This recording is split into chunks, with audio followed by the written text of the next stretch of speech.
going to see that in AI, certainly, of course, if all the boom that's happening now today.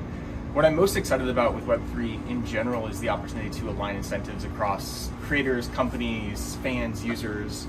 And I think a lot about my experience at Product Hunt. Like, if Product Hunt was built today, I'm not saying it would be built on Web3 Rails, but the thought of what it could look like, building a community that is built on Web3 Rails, where there is an incentive system and a reward system and an alignment between us, the company, and the community is really compelling.